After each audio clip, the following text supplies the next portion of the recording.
This is a season of interest rate decisions by central banks around the world and across frontier Africa looking to tame inflation levels.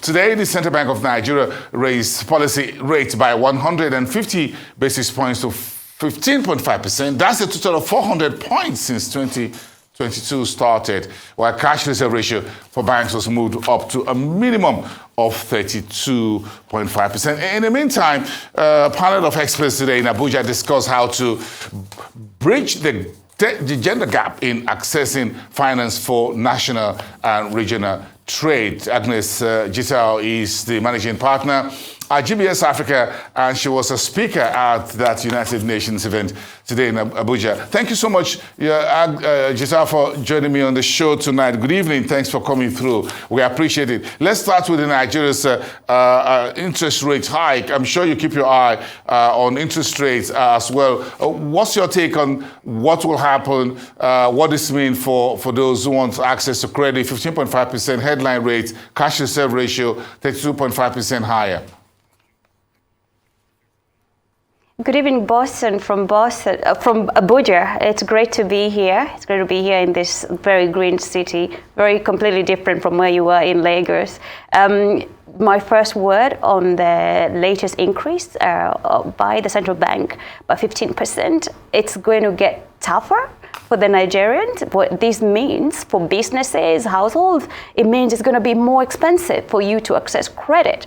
It had already been tough. We did a survey a couple of months ago where we investigated how SMEs engage with trade finance or how they access finance to do their business.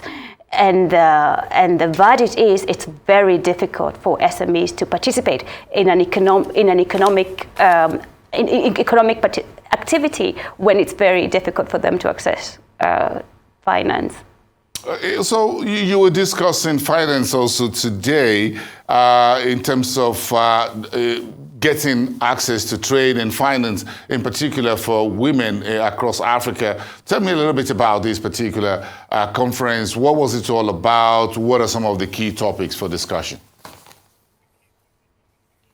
So the conference is organized by the Organization of Women in Trade, the Nigeria chapter, in partnership with ACFTA and International Trade Corporation, really looking at how if we are going to grow trade, if we're going to participate in the regional vision of integrated market, we cannot achieve this without really carrying the women traders with us. And one of the biggest challenges for businesses is access to finance. But we found our findings and conversation in the next couple of days is that actually women are disadvantaged when they try and access trade finance. The supplier of trade finance said, no, we're not biased against women, but our findings show women face rejection, more rejection than their male counterpart when they're seeking capital to do business, and particularly trade business.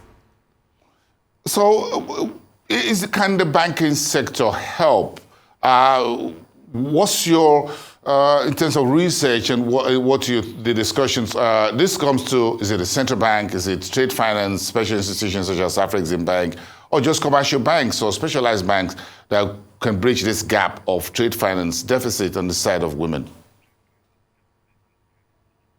For commercial banks, Boston, there is clearly a business case for them to lend to women SMEs. Well, we found that a lot of these women have access to formal banking. However, they don't have access to the business part of banking. And what they do for them, they look for alternative ways of sourcing capital to trade. And they do this through friends and family, through circles, through informal lenders. Sometimes they can be quite challenging for them. So there is simply a business case. 77% of the businesses we surveyed, all of them said, despite having a normal bank account, they were looking elsewhere for trade finance. So that shows you there's a huge market for the supply side, if only they were to develop innovating products that are relevant to these traders.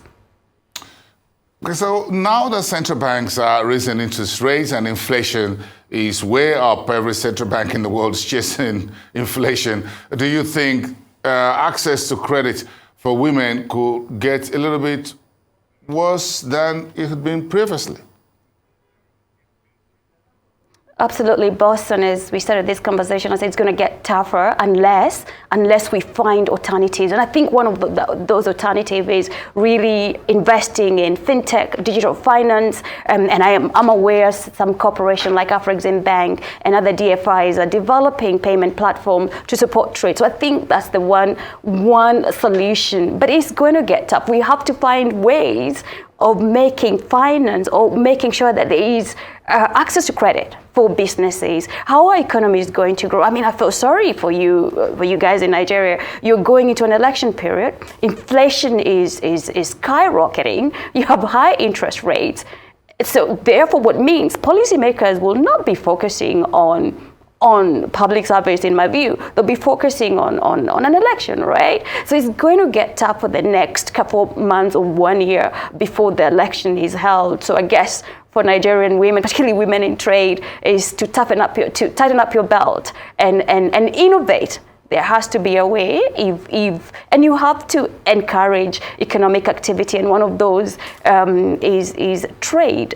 Given the fact that Boston, a majority of SMEs are informal, one of the biggest challenges for Nigerian economy, like any other economies, is high rates of unemployment. And what happens, these women or youth or people who cannot access formal employment, they set up businesses, right? And so what a functional government should do is to try and support them, make it easy for them to participate in the economic environment, make it easy for financial institutions to lend to these businesses. But interest rate hikes, to me, doesn't seem like a solution. But there isn't any. I don't think the central bank governor, given the current situation with your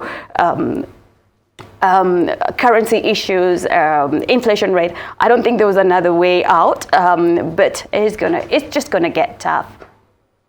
Okay, so we understand all of this going together. Thank you so much, Agnes Gitau. I'm sure you guys had a very robust discussion looking at the item on the agenda for that particular trade finance, women in trade. Thank you so much for bringing us up to speed what the discussions are today. Thank you so much, Agnes Gitau, managing partner at GBS Africa, live from our studio. Hope you enjoy Nigeria. We appreciate your insight.